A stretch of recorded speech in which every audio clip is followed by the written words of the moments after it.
Olá, pessoal. A nossa aula de hoje é uma revisão, na verdade, né?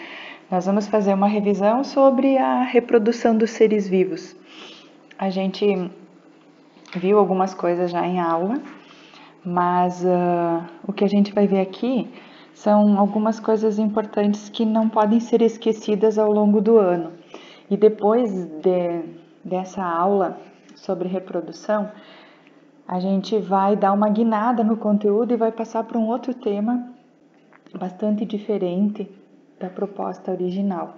Então, eu quero deixar toda essa parte da reprodução bem assistida para a gente ter certeza de que vocês vão conseguir dar conta do recado depois, ok? Então, vamos lá.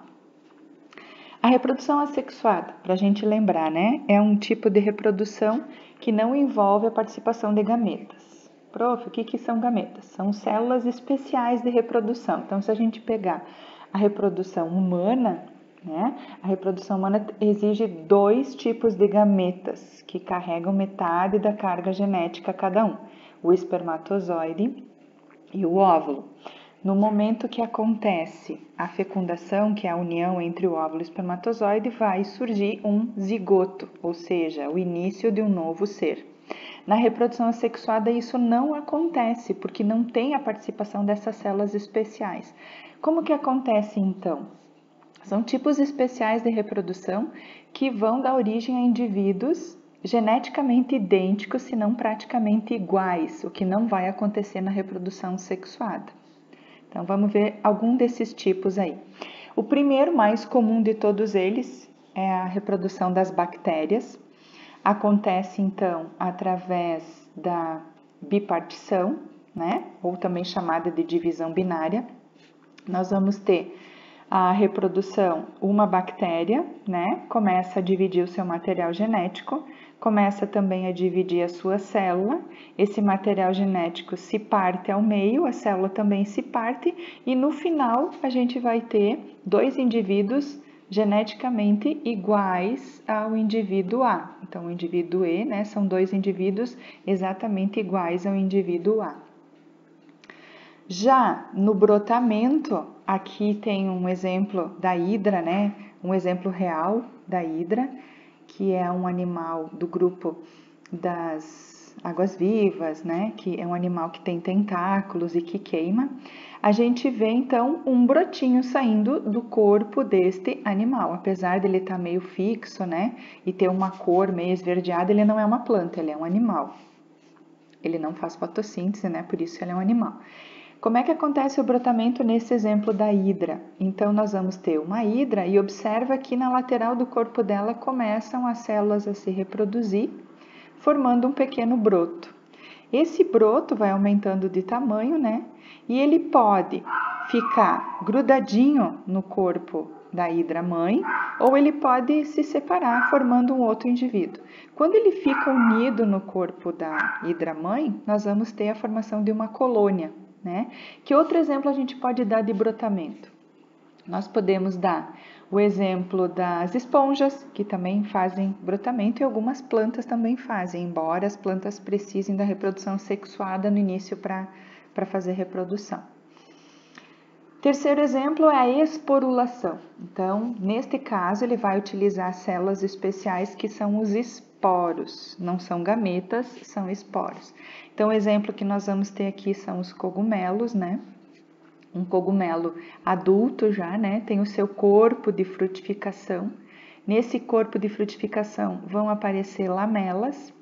Dentro das lamelas vão ficar os esporos. Esses esporos vão ser liberados no chão. Vai ser formado pequenos conjuntos de células que se reproduzem aqui, né? Formando o que nós chamamos de hifas.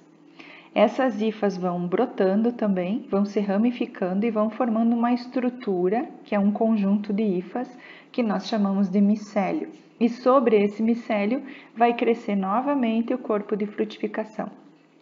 Esse tipo de reprodução nós chamamos de alternância de gerações, certo? Onde nós vamos ter uma reprodução assexuada e depois uma reprodução sexuada, mas por enquanto nós vamos nos focar aqui nos esporos.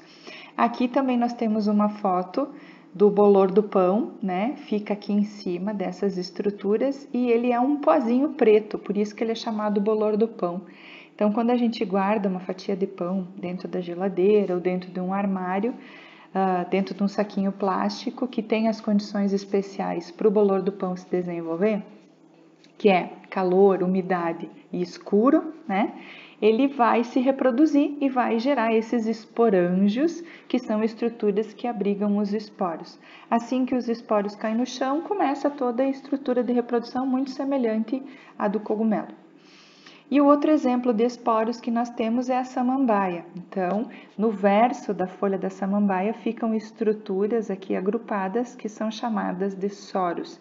E dentro desses soros ficam milhares de esporos, que vão ser o início da reprodução assexuada nas samambaias. Samambaias também fazem alternância de gerações, depois eu explico. A regeneração também é uma forma do organismo se reproduzir sem precisar de outro indivíduo. Então, aqui nós temos uma planária, é uma foto original, tá? Não é nenhum desenho. A planária tem 2 pequenos ocelos, não são olhos, ela não processa visão.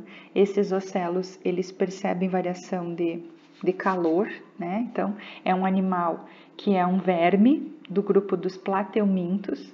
Ele vive em água doce, onde tiver um pouco de umidade, próximo de uma lagoa, de um lago, até de uma pocinha de água, a gente pode encontrar planárias no meio de folhas úmidas no nosso jardim também, embaixo de pedras, a gente pode encontrar planária. Ela é bem pequenininha, tem em torno de 3 centímetros por aí. Se eu cortar essa planária em vários segmentos, observa que cada segmento vai dar origem a uma nova planária. Então, esse processo é chamado de regeneração.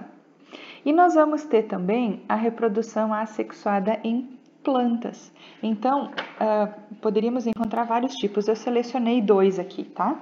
Um que é chamado de auporquia, que é uma técnica em que são feitos cortes numa parte do vegetal, embaixo aqui desse galho, são feitos uns cortezinhos no ramo, né? Depois, ao redor desse ramo, então se coloca terra úmida, dentro do saquinho a gente tem terra, e ao redor se coloca então um plástico. Depois de um tempo, essa partezinha que foi seccionada aqui do ramo vai dar origem a pequenas raízes, que vai se implantar neste solo que está dentro do saquinho plástico e então essa plantinha pode ser tirada daqui e replantada em outro lugar. E aqui nós temos a enxertia. A enxertia é uma técnica também utilizada através de 2 plantas. Então aqui eu tenho uma planta e aqui eu tenho outra. Eu tiro um pedacinho, né, um brotinho lateral da planta 2 e faço um pequeno corte no caule da planta 1. Depois eu encaixo a planta 2 na planta 1 e eu vou ter uma terceira planta.